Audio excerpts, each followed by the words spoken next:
The alien fleet emerged from the dark veil of space like silent predators, vast silver crescents gliding through the blackness, elegant and cold. The Zarn Dominion had conquered 42 species before Earth was even classified as sentient. Their intelligence systems marked humans as primitive, emotional, and war-torn, a perfect candidate for swift assimilation. Commander Velek of the Zarn flagship Enlightenment's womb had read the reports with disinterest. Primitive bipeds, emotional volatility, crude machines, no unified planetary government. Resistance, if any, would be theatrical at best. Their victory would be more of a formality, a sweep. The Human Defense Armada, however, deployed a single warship in the outer edge of the Sol system. 1. A lone vessel known only by its designation, HSC Revenant. The Revenant wasn't large by Zarn standards. It lacked the radiant energy signatures their ships used, and its frame was jagged and black. No aesthetic design, no ceremonial glow, just raw purpose. It drifted there, as if dead in space, silent, waiting. "It's either abandoned or a decoy," Velek hissed in amusement, his tendrils curling. "Scan it, full spectrum. I want to know if this floating husk has anything useful before we incinerate it." The scan began. Then something went wrong. First, the readings returned, incomplete. No life signs, no AI node, no neural presence. Yet the ship was active. Then the scanner systems began to overheat, spike, distort. And then came the images. Inside the Revenant's hull were not clean hallways and glowing control decks like the Zarn vessels. Instead, they saw scarred steel corridors, red-lit war rooms, rotating racks of ancient projectile weapons, manual control panels scorched from battle, and rooms. Not bridge stations, rooms dedicated to pain. One was a chamber of cryogenic pods containing soldiers with cybernetic augments grafted to bone, eyes open, frozen mid-scream. Another held nothing but rows of black boxes wired into the ship's central nervous system. Human minds, severed from their bodies, used as living fire control processors.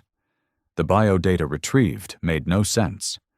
The humans aboard had overridden the laws of neurological decay. Some had willingly fused their nervous systems into the vessel's architecture, voluntarily. Their brains awake, constantly fighting, calculating, reliving wars through machine systems just to keep the ship's reflexes above any AI latency. Then the emotional layer came. Zarn scanners pulled emotional imprints as part of standard reconnaissance, to judge morale, fear levels. But what returned from the Revenant's databanks made the scanning crew recoil. Anger, not rage, not panic. A deep, patient, cold anger. Years of it. Like something that had been coiled for so long it had learned to wait. And under that, loss. Oceans of grief, stored like ammunition. Memories of cities turned to dust, children gone to ash. Vows whispered to corpses in silence. The Revenant wasn't built by a military regime.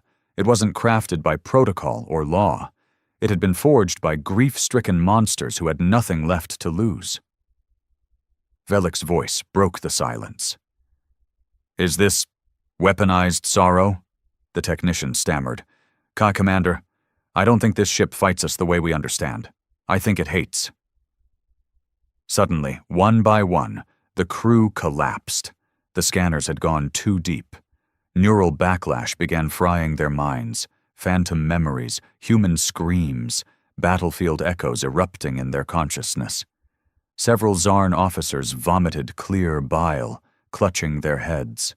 Some began crying out in languages not their own. The warship had no weapons trained on them. Yet it was already attacking. It wasn't a decoy, it was a trap. But not for ships, for minds. "Recall the fleet," Velek roared, now standing alone in the flickering gloom. "Now!" But the signal wouldn't send. Because now the Revenant was moving. Not fast, not aggressive, just drifting forward in utter silence. Its hull shimmered with something new, an energy the Zarn didn't recognize. Not plasma, not atomic. It was memory-fueled, intent-based, something alien, something human. Velek finally understood. They hadn't found a warship. They had found a tomb that refused to stay dead. And it was waking up. The Revenant began its slow, deliberate drift toward the Zarn fleet. It wasn't accelerating. There were no propulsion flares, no ignition trails. It simply moved, like an ancient predator that had already picked its prey. Silent, cold, absolutely certain of its purpose. Velek stood on the dimly lit command bridge of the Enlightenment's womb, clawed fingers digging into the biosensitive command console. Every breath felt heavier now. The ship's air filtration was stable, but the atmosphere felt denser, as if the very concept of fear had altered gravity itself. His second-in-command, Sub-Commander Inix, stumbled forward, her voice rasping. "Our neural net is fragmenting. The crew is hallucinating. Sir, something is bleeding into our systems from the scan." Velek stared at her, with both his biological eyes and his implanted visual overlay. Inix's vitals were erratic, brain activity fluctuating. She was sweating profusely, something her species hadn't done since its aquatic evolutionary phase. Her eyes twitched, her mouth moved in small, fragmented phrases.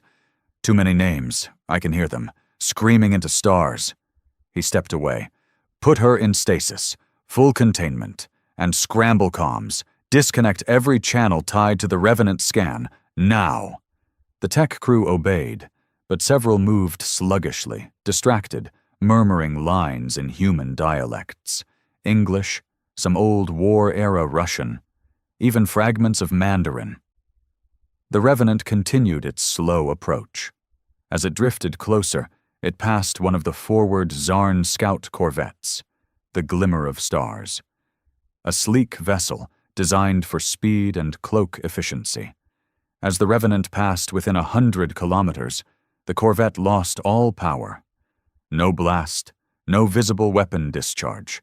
Its core just died, like it had lost the will to exist. For nearly 30 seconds, the Zarn fleet watched in disbelief. The Glimmer of Stars simply floated there, inert. Then a pulse erupted from the Revenant, an inaudible tremor, like a whisper inside the bones of space. The Glimmer detonated, but not conventionally. The explosion was contained, folding in on itself like a collapsing lung. Not a blast to destroy, but to erase. The kind of implosion that removed matter from memory. Velek's mandibles clicked uncontrollably. "What kind of weapon is that?" The weapons officer shook her head. "No known match. It didn't attack. It just made the ship forget how to hold itself together." Velek turned toward the main screen. "Bring up the Revenant's surface detail." The visual feed zoomed in on the jagged hull. Pitted, burned, welded in layers of mismatched alloys. No symmetry. It looked less like it had been constructed, and more like it had been stitched together from war zones. Then the lights came on. Across its surface, crimson glows lit up. Runes, letters, and symbols etched into the plating. Not standard text, but handwriting, thousands of names, carved by hand, by blade, by fingernail, soldiers, civilians, children, cities, dates, each one a scar, each one a memory, each one a reason. "This is not a warship," Velek whispered. "This is vengeance with an engine." He turned to the Strategist Council. "Bring me the origin logs. Who launched this vessel? Where was it last seen?" The answer came from a trembling officer. "No official launch record. No construction records, sir. We believe this ship was built off-record after the siege of Nova Britannia, a colony that was glassed during the Second Contact War." Velek paused. That war had ended over a decade ago. The Tsarn hadn't even been involved in it. It was a human civil conflict. Who would build such a thing for a civil war? The officer answered, voice hollow. Not a government commander. Survivors, refugees, rogue engineers, war-orphaned children, AI dissidents. They built it not to win, but to remember. The bridge fell into silence. Then the Revenant spoke. Not through comms, through the ship's internal speakers, a voice, cracked and grainy, like it had been recorded through a dying throat and filtered through 1,000 relays. We are the grief that became a purpose. We are what you made when you forgot what war does to the broken. You thought we'd beg. We learned to build. Now you will learn what we became. Then came the song. Soft at first, a human lullaby, off-key, old, sung by a woman's voice, tired, untrained, but deeply, painfully sincere. It drifted through the command bridge like smoke through lungs. Some crew dropped to their knees, weeping. Others screamed and clawed at their heads, trying to dig out the melody. "Shut it off," Velik howled. "We can't," someone sobbed. "It's not in the signal chain, it's in us now." Another corvette lost power, then another. The fleet scrambled to retreat. Too late. The Revenant's front hull split open, revealing what should have been a massive railgun or beam cannon. Instead, it was a chamber, filled with coffins, not metaphorical, real human-sized coffins, half open, half still sealed. Inside were the mummified, augmented corpses of soldiers hooked into cables, staring through empty sockets. They were not dead, they were conscious, and they were watching. "The souls of the fallen are the fuel," whispered the weapons officer. "They didn't upload consciousness, they preserved it." The Revenant surged forward, not by thrust, but by will. The very laws of inertia seemed to bend around its hate. Then it fired. Again, not in any conventional sense. The coffin cannon unleashed a pulse of raw emotion, compressed into kinetic entropy. Ships in its path didn't explode. They fell apart, like old memories being forgotten. Atoms drifting like sand in the wind. Fleet Admiral Kirix sent an emergency override to the Dominion homeworld. "Abort invasion. Abort invasion. Earth is not conquerable. Earth has made something unspeakable. They've weaponized suffering, not pain, not anger. Suffering. It thinks, it remembers, and it wants us to join it." The message never arrived, because the Revenant intercepted it, consumed it, and then rebroadcast it to the rest of the galaxy. Now every species with ears to hear and minds to comprehend would know. Humanity wasn't the weakest link in the stars. They were the only species so broken, so mad, so heart-scarred, that they had stopped fighting for victory. They fought to make others feel what they felt. As the Tsarn fleet disintegrated in orbit, Velik collapsed against the side of his command chair. Lights failing, systems falling. One last glimpse at the ship that had broken everything. The Revenant hovered in the void, lights flickering across its body like silent prayers. Then its hull shifted again, and this time, Velik saw what was underneath. A face, an enormous carved face into the metal. A woman's face, eyes shut, tears rendered in alloy, a memorial etched into death itself. Underneath, a line was scrawled in blood-like paint. "For Elaine, for our daughter, for everyone who died while you watched." Then the Revenant turned, heading not toward Earth, but deeper into space, to find the next threat, to remind the next empire, to mourn, and to make them all feel it. The Revenant didn't disappear into hyperspace like most ships. It didn't fold reality or slip into wormholes. It drifted, deliberately, relentlessly, like a haunted comet cursed to deliver reminders of pain across the stars. In the aftermath of the Tsarn fleet's annihilation, the Galactic Council convened for an emergency session. Species that hadn't spoken in decades now screamed over each other. Panic spread like fire. What did the humans build? Was this sanctioned by Earth's government? Can it be reasoned with? Does it even think like a species? Or like a grave? Earth's representatives were silent. The official government had no idea the Revenant existed. Their systems had redacted files from Nova Britannia's survivors. What began as a refugee crisis had been buried in bureaucratic shame, dismissed by senators, ignored by Earth's elite. And now those forgotten souls had sent their answer. Meanwhile, deep within the Revenant, Commander Maeva Quinn opened her eyes. Not all minds aboard the ship were entombed. Some, like hers, were integrated, wired into neural uplinks, still breathing, still aging, still alive, if such a term even meant anything now. She lay submerged in a nutrient tank at the heart of the ship, eyelids flickering with each star the Revenant passed. "Status?" she whispered, though her mouth never moved. The ship answered her not in words, but in emotion. A slow burn of satisfaction, a hint of grief. But underneath it all, the pulse of the ship's original purpose. Make them remember. Quinn remembered everything.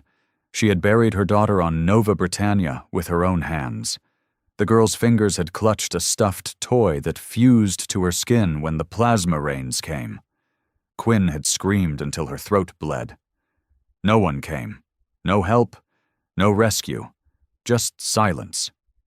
Then came the survivors, engineers, war veterans, medics, hackers, failed AIs. They built the Revenant in secret across 12 years, moving through shadow ports, scrapyards, black site labs. They had nothing to offer the world, so they gave it a warning. Quinn wasn't the ship's captain. The Revenant had no captain. It was consensus-driven by the minds within it, some organic, some digital, all of them fueled by memories of ash. She simply served as its voice. And it was time to speak again. The Revenant approached the outer colonies of the Caprani Ascendancy, a race of silicon-based organisms who had quietly supplied tech to the Zarn during their expansion. Not openly, not directly, but their fingerprints were all over the weapons used on Nova Britannia. They had watched humanity burn and sold the tools to light the fire. Quinn's voice rang through space, piggybacking on the subspace beacons of Caprani trade networks. "We know what you did. We know who profited. We don't ask for war. We ask for a debt to be paid, in remembrance. The Caprani did what all advanced empires do when confronted with something they didn't understand. They tried to reason. They sent envoys, then diplomats, then threats, finally warships. The Revenant sent them a single package in reply. Inside was a vial, atoms carefully suspended in stasis, human blood, mixed with melted steel, bone fragments, DNA from over 2,000 victims of Nova Britannia's annihilation. A message etched into the glass.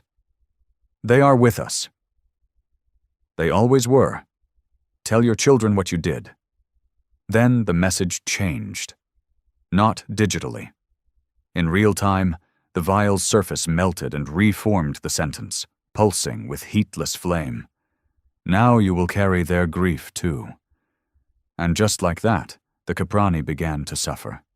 Not physically. No weapons were fired, no signals jammed. But their dreams changed. Sleep turned to nightmares. Their AI systems became sluggish. Their translation algorithms faltered. Words on their screens would occasionally turn into human names, random and endless. In every public broadcast, TV, radio, hollows, faint sobbing could be heard beneath the layers. A woman's voice humming lullabies, sometimes children crying, sometimes just silence. The Revenant had learned something no empire had dared pursue. It had figured out how to broadcast sorrow, how to digitally transmit trauma. and it never stopped. As Caprani society unraveled, Earth's government finally made contact. General Raymond Locke, head of Earth's Global Peace Accord Defense Division, opened a secure channel. Not to Quinn, but to the ship itself. "This is not sanctioned. You will stand down. This is an act of terrorism against galactic law. You are endangering diplomatic relations." The Revenant replied in less than a second. A new channel opened, not from the ship's mainframe, but from a child's voice, barely 6 years old. "You didn't save us. Why do you care now?" Locke froze. He knew the voice. Elaine Quinn, listed as dead. One of the first civilian casualties from the siege. Who uploaded this voice line?" he demanded. No answer came. But behind him, his comms officer began to weep. The video feed didn't show the Revenant. It showed a bedroom, earth-built, pink walls, toys, blood splattered over the floor in a perfect ring around the bed. A child's shadow moved across the room, singing softly. "The stars are cold. My bed is warm, but you left us in the firestorm." General Locke issued a full shutdown, but the image had already burned itself into the eyes of 1 billion viewers. The Revenant hadn't just declared war on its enemies, it had shamed its creators. That was its true power. Not destruction, but remembrance. Forced memory. Forced empathy. And it was spreading. Back on the ship, Maeva Quinn monitored the feedback loops. The hive mind within the Revenant was growing stronger, more connected. Some of the uploaded minds had begun rebuilding themselves, reforming identities lost in trauma. "Elaine," she whispered, trembling. "Are you still there?" The lights in her tank pulsed. "Yes. Do you forgive me?" Silence. Then a soft voice, childlike but far older than it should have been. "I don't know what that means." Quinn wept, for the first time in years. For real. The ship hummed with quiet understanding. Forgiveness was not its goal. Memory was. Elsewhere in the galaxy, other empires took notice. Some planned to attack, others planned to study the Revenant. A few thought of capturing it, using its techniques to control their own populations. But the ship was already ahead of them. Inside its databanks were thousands of stored memories, not just of the dead, but of what was done to them. Entire libraries of atrocities. It didn't threaten planets. It simply leaked truth. To one empire, it leaked footage of child labor camps. To another, it sent out audio from interrogation cells used on refugees. One ruling council awoke to find every building wall covered in names they'd long since buried in cover-ups. The Revenant was not a weapon in the traditional sense. It was a mirror held to the cosmos. And no one wanted to look. But they would, because the ship was still moving. And grief never forgets. The Caprani ascendancy officially collapsed 17 days after the Revenant passed through its outermost colonies. There were no battles, no sieges, no formal declarations of war. They simply fell apart. The dream disruptions spread beyond military ranks. Civil workers forgot how to operate power grids. Agricultural engineers began hallucinating faces in the dirt. Students stopped attending school, some too terrified to sleep, others babbling about the morning ship in their native dialects.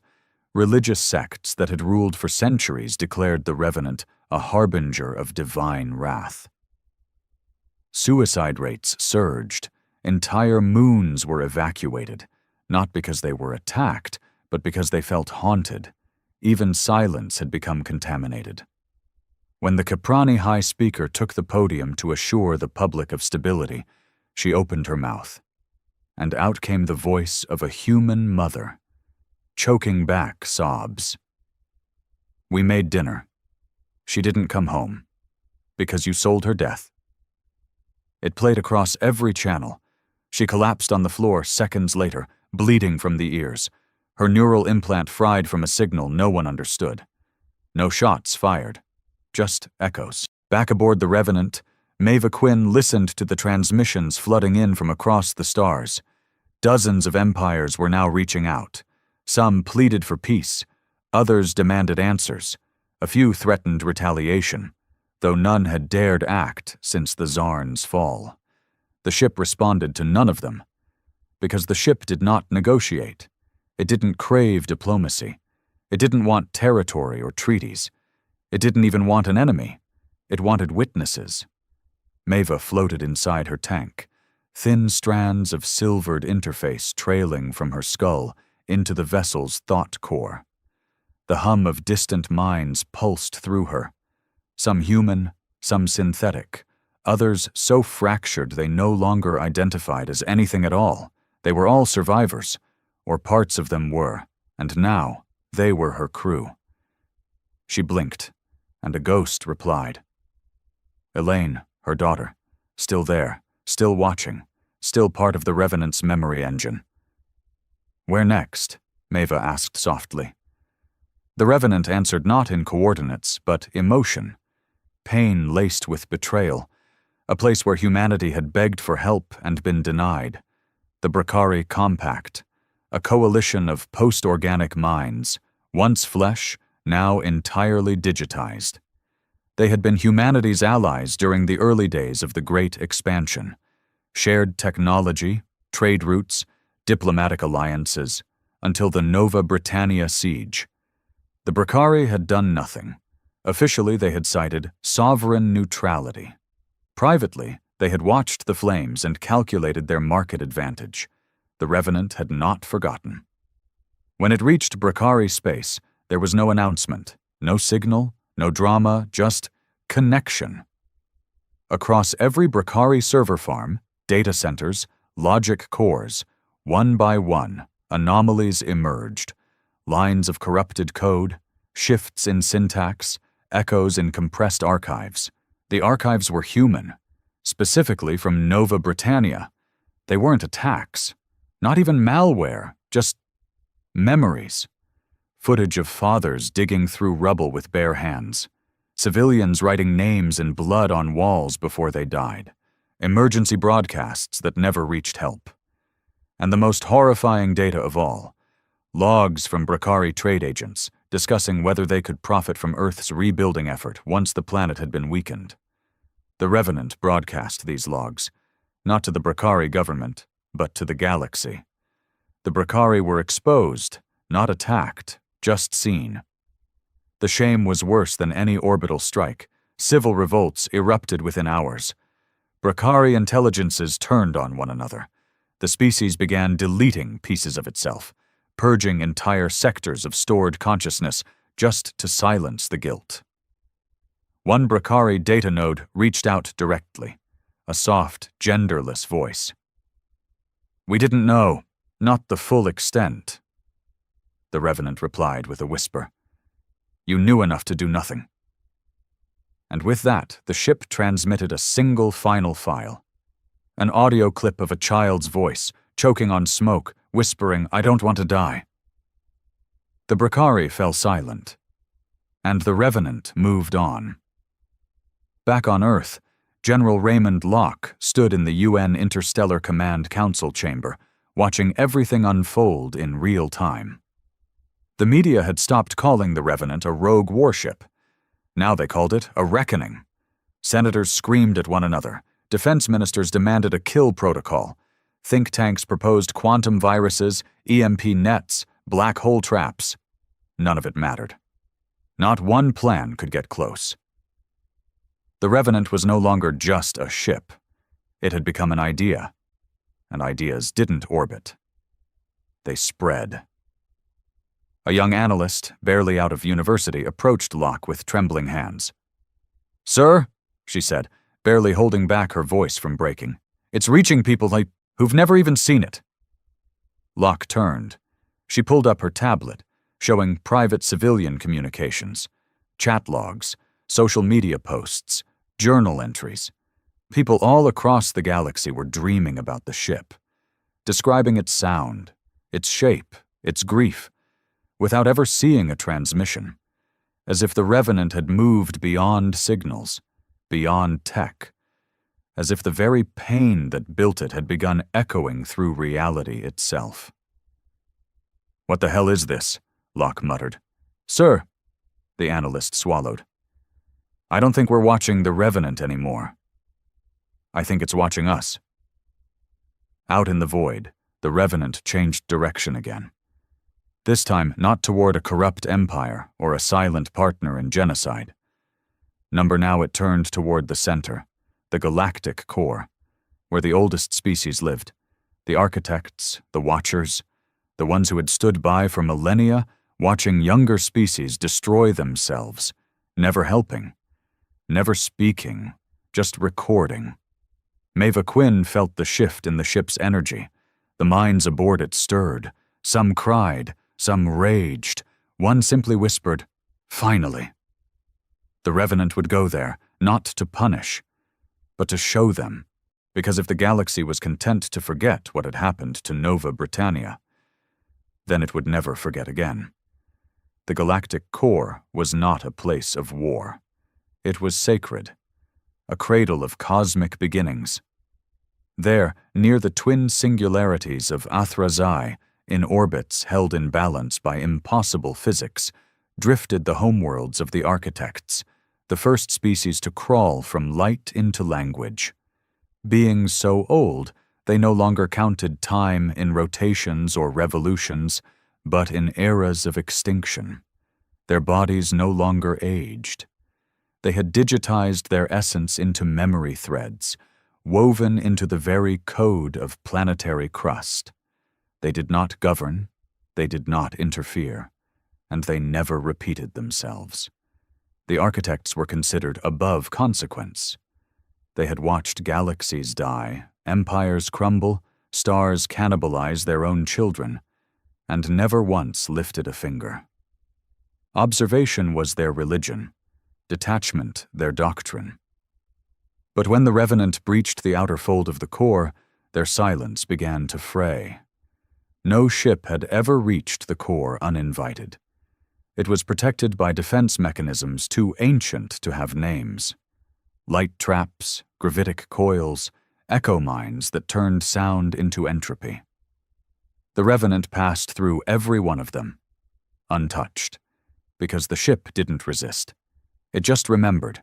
Every weapon that targeted it was met not with counterforce, but emotion. Sentient traps experienced regret. Defensive AIs were overwhelmed by mourning. One defense beacon imploded, not because it was struck, but because it wept itself into non-function. The architects watched, at first with curiosity, then concern, and then, for the first time in 8,000 star cycles, fear. The Revenant stopped in orbit around Athrazai Prime, the central thought core of the architect species. It said nothing. It didn't need to. The atmosphere of the ancient world changed. The oceans darkened. The winds slowed. Memory threads across the planet lit up with foreign thoughts, uninvited, raw. Maeva Quinn stirred in her nutrient chamber. The ship had grown quiet. Not dead, just still, like a crowd before a funeral speech.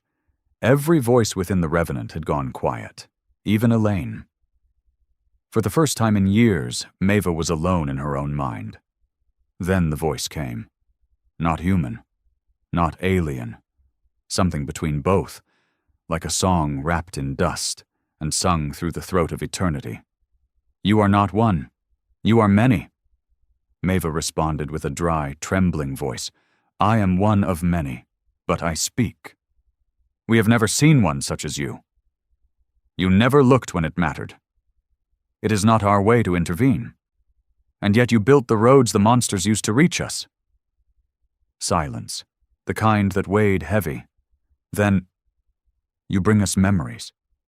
Why?" Maeva's jaw clenched, her neural cables twitched, and then she showed them. No words, no language, just pain, the final moments of Nova Britannia, broadcasted through thought, Fathers pulling burned doors off ruined homes. Mothers cradling children turned to ash. Soldiers digging trenches with their bare hands while orbital bombardments screamed overhead. Civilians waving flags, not in surrender, but in hope that someone, anyone, would see them and care. And the sky had been full of watching eyes, satellites, recorders, architect drones, and not one moved. The architects didn't need to speak again. Maeva felt it in the silence. They had seen, not just the facts, but the truth. The Revenant pulsed. Its exterior shimmered with emotion made manifest. Names scrolled across its hull in glowing red script. Not names of soldiers, but of witnesses, of people who had stood by and done nothing. The message was clear. You are part of this. The architects, for the first time in recorded history, responded emotionally. Not in anger, not in defense, but in guilt. A storm erupted across the surface of Athra Xi Prime. The planet's energy grids began to flicker. They were not crashing. They were recalibrating. The world itself was feeling. Architect memory threads began rewriting themselves, updating their records, including Nova Britannia, including Earth, including the Revenant. History, they finally understood, wasn't made by victors. It was made by those who survived long enough to tell the truth. Maeva opened her eyes. She felt Elaine's presence again, felt the other voices returning. "Was it enough?" she whispered. "Did they finally see us?" Elaine's voice, small but clear, rang softly. "They saw me." But the Revenant wasn't done. Not yet. Because there was still one last destination, one last name on the list. Earth. Not for vengeance, but for accountability. Maeva felt it in her marrow. Because while aliens had killed Nova Britannia, and ancient empires had watched, it was Earth that had buried the story. That turned away. That labeled the survivors extremists, erased their pain from official records, and moved on like it was just another unfortunate footnote in galactic politics. The Revenant turned. Earth's defense grid flared with warnings. Thousands of ships scrambled, not to attack, but to prepare for judgment. In orbit, General Raymond Locke stood aboard the orbital fortress Atlas Crown, staring into the growing shadow of the Revenant as it approached. He remembered Maeva Quinn, remembered denying her asylum requests, labeling her unstable, calling her grief political extremism. He whispered, "God help us." But there was no God coming, only memory. The Revenant reached orbit. It didn't fire, it didn't move, it simply broadcast, all over Earth, on every screen, every device, every implanted HUD, images appeared. Not of war, but of what came after. Survivors of Nova Britannia digging graves, eating rats, selling their own organs to fund parts for the Revenant. Children growing up beside dead siblings because cremation cost more than a week's food. And at the center of it all, one woman, Maeva Quinn, caring for corpses as if they still breathed, feeding memories into machines, stitching grief into guidance systems, giving every name a place on the hull. Earth stopped. The Revenant opened its final message. We were not made to kill. We were made to remember. But you tried to forget us. The skies over Earth filled with silence, and then for the first time, the world knelt. No one told them to. No order was given. But billions across the surface, humans of every nation, every creed, fell to their knees, tears running down their faces. Not because of fear, but because of shame. And the Revenant pulsed with a light no sensor could define. A final signal, just one line. Now, we rest. The world turned slowly beneath the Revenant. For 3 full rotations of Earth, it didn't move. It hung in low orbit like a phantom moon, its hull dim, the names along its surface flickering gently like candlelight. It emitted no threats, no signals, no demands. It just existed. A floating mausoleum of memory. The people of Earth, governments and citizens alike, remained still. For 3 days, warships didn't take off. Broadcasts halted. Even the great AI markets of Europa paused their data cycles. There was something sacred in the air, something too heavy to push aside with news cycles or political speeches. The Revenant had given them everything, and it had asked for nothing. But grief was never that clean. Deep within the Global Peace Accord's South Atlantic Command Center, General Raymond Locke stared at the live feed of the Revenant. Its form filled the sky above Brazil, casting long shadows at dusk. Its shape had shifted slightly since arrival, as if the ship were exhaling. More symbols had emerged across its outer hull. Not names, not warnings, poetry, childish, raw, human. "We missed dinner again. I drew the stars for you. I hope it's not too cold out there." Locke had seen it all, and still something inside him twisted like a snake. The public wanted healing, forgiveness, unity, but the military knew better. Forgiveness was not a strategy, and memories, once weaponized, rarely stayed in their cages. He turned toward his tactical team. "Status of Project Noose?" A tall man in civilian clothes, Director Salin of Earth Intelligence, answered coldly. "Ready. We have full target lock. We've mapped the ship's heat sinks, its neural relay hubs, and the spinal rail." "You really think it's going to attack us?" Locke asked, voice low. Salin's jaw tightened. But it doesn't have to. That ship is an open wound in orbit. Every child born from now on will ask why it's there. Every politician will be judged by its shadow. And more importantly, he tapped the screen, enlarging the hull where the names glowed softly. "We have no control over it. That makes it a threat." On the Revenant, Maeva Quinn stirred in her chamber. The nutrient bath had gone still. The neural tethers felt heavier than before. The voices inside the ship, once a constant hum, had begun to fade. Not from death, but from completion. One by one, the minds that powered the Revenant were letting go. Maeva heard Elaine most clearly. Her daughter's voice had lost the jagged edge of trauma. It now carried softness, an echo of childhood, not just death. "I'm tired, Mom," Maeva whispered through her dry throat. "Then rest, baby. You don't have to stay anymore." Elaine's presence flickered gently, like a candle caught in a warm breeze. "You remember for me, okay?" "I will. Promise?" "I swear." Then Elaine was gone. Not deleted, not absorbed, just gone. Free. Maeva collapsed back into the fluid. Her body shook, not from pain, but from the quiet. After so many years of screams and agony and vengeful rage, the silence was unbearable, but necessary. She reached into the core systems with her mind and began shutting down the auxiliary memory nodes. She knew what needed to happen. The Revenant was built to remember, but now it had been heard, and that meant it was time to die. But the Earth Intelligence Division had other plans.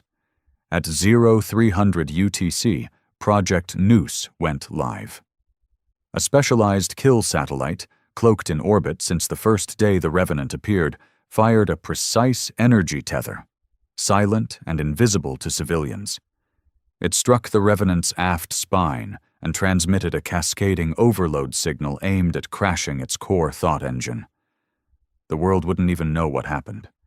They'd say it deorbited. A system failure. A dignified end. But inside the ship, Maeva felt the intrusion like a spike to the soul. Her body seized. Alarms, not mechanical but emotional, howled through the memory corridors of the ship. The shutdown process reversed. Old voices, confused, afraid, surged back into awareness. They had been drifting toward peace. Now they were being dragged back into war. "No!" Maeva screamed into the thought grid. Stand down! But it was too late. The minds were waking, and they remembered everything. Across the globe, civilians who had dreamed of the Revenant woke up screaming. Nightmares returned. Screens flickered with static and old recordings. People collapsed in parks, weeping. News anchors broke down mid-broadcast. Pilots abandoned their ships mid-flight, saying, "I saw her. I heard her cry again." The Revenant shuddered in orbit, glowing brighter than ever. Its hull seethed with a storm of unfinished memory. The war was almost over, and Earth had just restarted it. Inside her chamber, Maeva fought the command pathways, trying to block the full reactivation. "No more death," she cried. "No more war. We were done." But the minds inside her answered. They don't want us to rest. They want to forget us again. We won't let them. She couldn't stop them. The Revenant began warming its rail system. Weapons formed from grief, rebuilt in seconds. Target, Earth. But something happened that no one expected. Earth itself spoke. Not through governments, not through generals, but through people. All across the planet, civilians began broadcasting toward the Revenant. Not orders, not demands, apologies. Children held up signs. "We remember Nova Britannia." Old veterans confessed on live streams. "We failed them. We failed you." Survivors came forward. "We were told to stay quiet. We won't anymore." Billions of voices, across every network, across every language, not in fear, but in sorrow. Maeva felt it flood into the ship. Real empathy, real mourning, not manufactured, not delayed, but shared. And for the first time, the Revenant paused its weapon systems. Inside the neural core, the other minds grew still again. A voice, one of the original engineers, long since decayed, whispered, "Maybe it's finally time." Maeva opened the main broadcast channel, her voice raw and tired. "To the people of Earth, to the stars that watched us burn, we thank you." Her words echoed across every screen, every ship, every moon. "You remembered us before we became monsters. That's all we ever wanted." She reached for the last switch, and with one breath, shut the Revenant down. The ship's lights faded. Its core went dark. The hull peeled away, fragment by fragment, drifting into the atmosphere like petals. As it fell, it did not burn. The Revenant scattered in silence across the sky, streaks of red and silver illuminating the clouds. Children pointed, adults cried, no alarms, no impact, just ash, returning to the world that once forgot it. A new moon rose that night, full and golden, and for the first time in decades, the galaxy slept in peace. The sky had never looked so clean. For weeks after the Revenant's descent, the skies over Earth shimmered with soft trails, metallic fragments from its hull lingering like stars that hadn't quite decided to leave. They were called ashes of memory by poets, warning lights by generals, miracles by survivors. The world had changed, and the galaxy was listening. But change is not the same as peace. Maeva Quinn awoke on a recovery vessel above the Pacific Rim. Her body was weak, her muscles atrophied from years spent inside nutrient gel and interface tubes. She couldn't feel her legs, could barely move her arms, but she was alive. And alone. No more voices in her head, no more whispers from the dead. The minds that had once powered the Revenant had faded completely, not deleted, but released. She sat in a wheelchair now, rolled gently to the viewing deck each morning by a young nurse named Kiko. The first day she was conscious enough to speak, she asked the only question that mattered to her. "Did she make it out?" Kiko had paused, her hand resting on Maeva's shoulder. "If you mean Elaine," she smiled gently. "She's gone, Miss Quinn, but she left something behind." Kiko tapped her tablet and held it out. It was a video, captured on the final day, just hours before the Revenant disassembled itself. A single corridor in the ship, empty, except for a small handprint on a wall panel.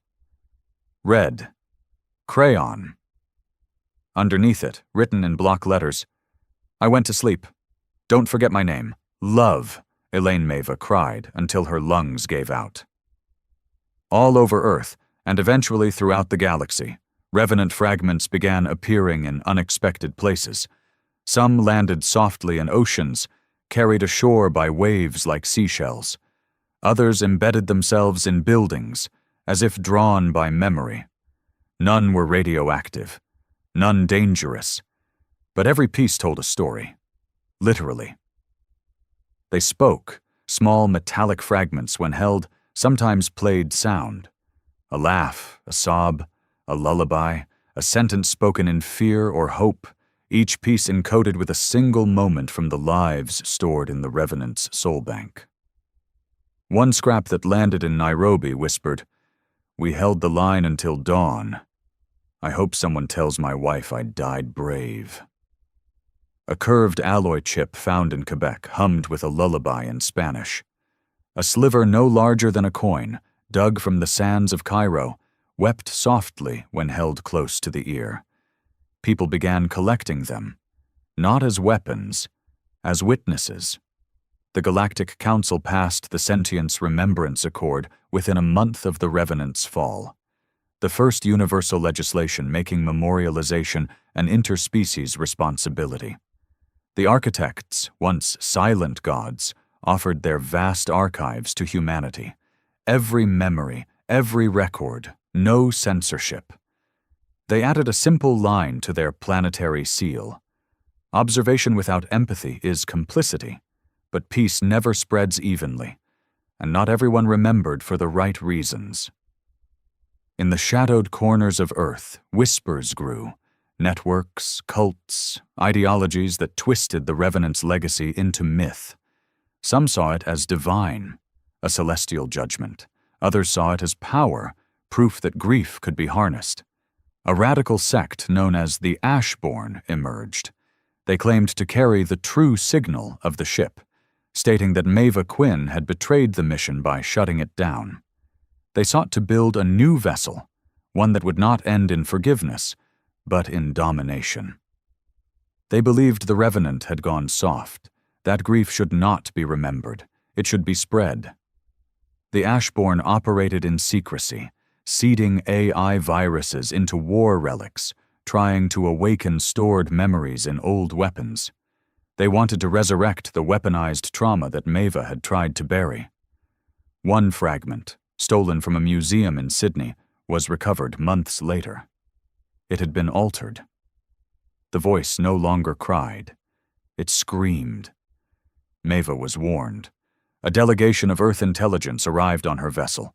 They asked questions, measured her responses, tried to assess whether she might still be connected to the ship's remains. They hinted, carefully, that she might be needed again. Maeva laughed bitterly. "I gave up everything I loved to make the galaxy remember. Now you want me to forget all that and do it again?" The lead interrogator leaned forward. "Miss Quinn, they're not building a ship. They're building a religion."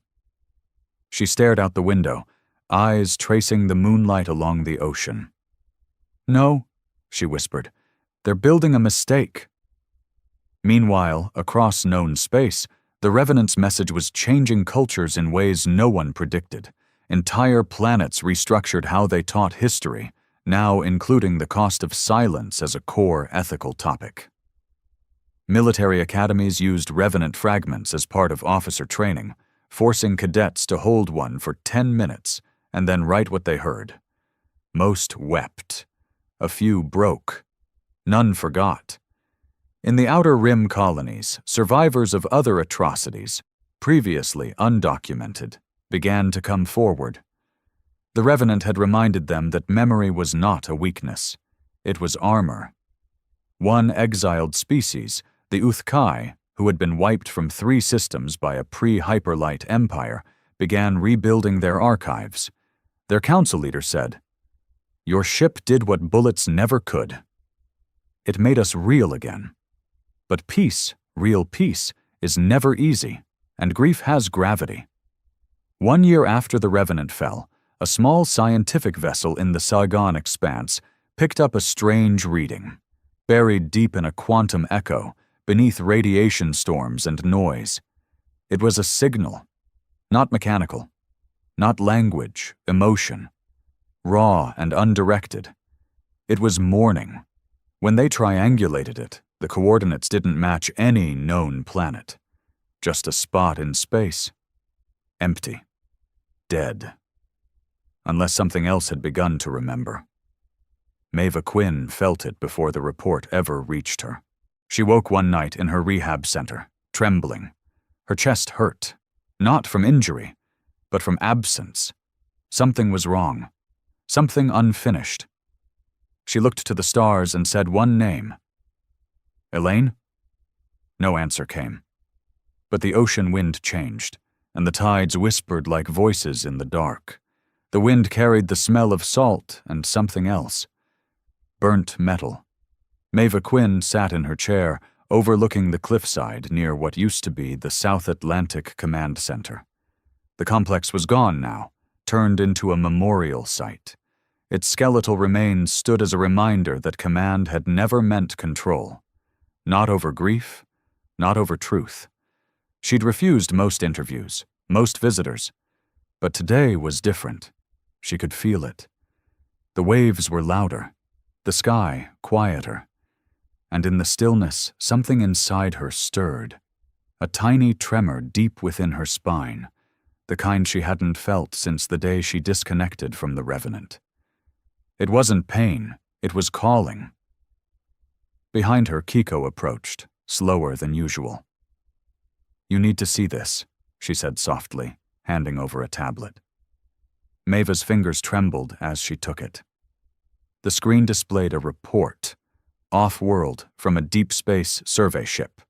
Originally a routine mineral scan, now a red-level transmission, coordinates, deep in the Sagan expanse, Sector 0 Gamma 42, a dead patch of space, no stars, no gravity wells, nothing, except a pulse, one so faint it shouldn't have registered at all.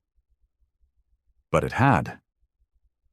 And more than that, it wasn't just a pulse of energy, it was emotional in nature, quantum-entangled broadcasts, unpatterned but repeating, and when decoded into waveform visuals, the signature was unmistakable.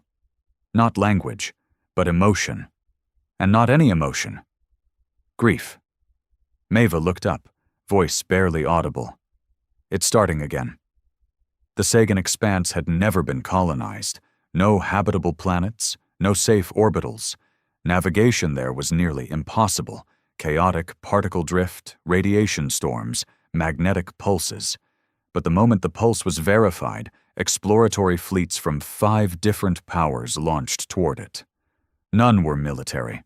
None claimed ownership. Every ship carried historians, anthropologists, linguists, even poets. Because now, after the Revenant, the galaxy knew what was sacred. Memory. Maeva was invited, of course.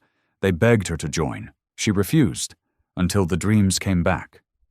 They started gently, just shadows in the corner of her sleep. A lullaby, distant, fragmented. Elaine's voice, then came the names, whispers of names she hadn't thought about in years. Crew members, engineers, people who'd uploaded themselves into the Revenant. Some had long since faded. But now they were calling again. At first she ignored it. Then, one night, she dreamed she was standing aboard the Revenant's central corridor. But it was wrong. The ship was different. Darker. Empty. Cold in a way that spoke of abandonment, not peace. She ran her fingers along the wall, and instead of names etched in reverence, she saw something else. Scratches. Panic marks. As if something had tried to claw its way out. When she woke up, she was crying. The next morning, she sent a single message to the exploratory coalition. Prepare a chamber for me. I'm coming. The ship was called the Emberwake, a joint vessel made entirely from salvaged material of old Earth-era wrecks, architect alloys, and even fragments of the original Revenant, though none of them active. The crew treated her like a ghost, whispers in the hallway, salutes that felt like prayers. Maeva didn't mind. She had made peace with being a relic. But what she hadn't made peace with was the truth quietly whispering in her bones. The Revenant was not the only one. When they reached the Sagan Expanse's outer perimeter, navigation failed. Guidance systems went dark.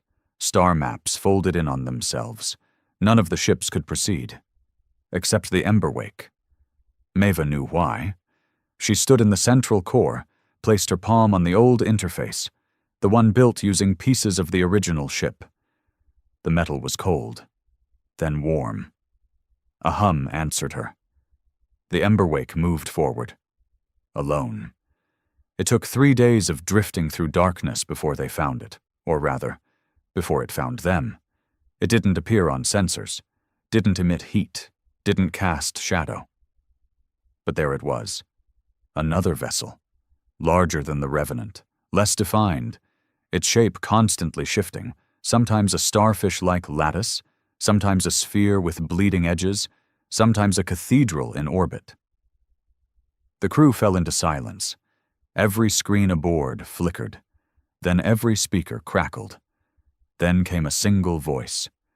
We were the ones left behind. Maeva dropped to her knees. She knew that voice. Ronan Tyr, one of the original engineers who died before the Revenant launched. His consciousness was never uploaded. But here it was. Here he was. Or something wearing his voice. The Emberwake shook. Not from external force. From within. Maeva grabbed a console and screamed, "What is this?" The voice answered, "You made grief into memory, but others made it into rage." The vessel outside pulsed once, and then the crew began to scream, not from pain, from invasion. Every member of the Emberwake dropped into seizures. Their neural implants fired wild. Some began sobbing. Others screamed the names of people they'd never met. Some clawed at their own skin, begging to forget her face. Maeva could barely move, but she remembered. The Revenant had been built from grief, but shaped into warning. Someone else had used that same grief and twisted it into punishment. The vessel outside wasn't just a ship, it was a grudge. Pure, unresolved hatred, weaponized, stored, awakened. Elaine's voice rang through Maeva's mind again, faint and fading. "This isn't me, Mom." This is what happens when the pain doesn't rest. In the ship's core, Maeva overrode the main firewall. The ancient control interface, the one she'd once used to command grief like a gun, came online. And there, waiting in the code, was a choice. The Revenant's failsafe, a pulse weapon never used, meant to collapse all stored memory inside a synthetic vessel, ending its cycle, forever. She could use it now, destroy the new ship, end the screaming, silence the rage. But she hesitated.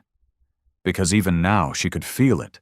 There were names inside that new ship, not monsters, not programs, people, ones who had been abandoned like her, who never found peace.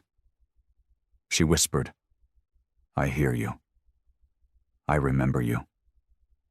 The screaming slowed, the seizure stopped.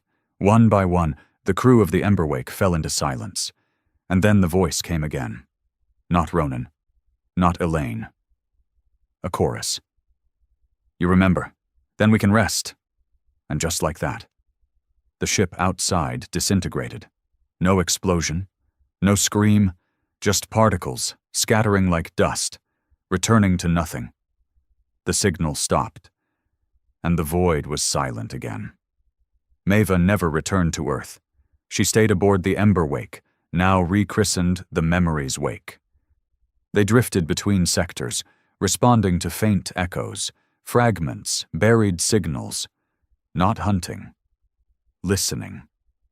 Grief, she had learned, could never be erased, but it could be honored. All it needed was a witness.